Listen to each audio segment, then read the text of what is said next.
एक आईचा आईचा एक ताईचा.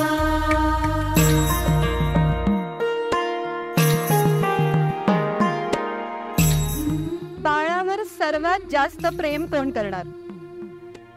येस, एकदा जोरात टाळ्या होऊन जाऊ दे या क्वेश्चन साठी.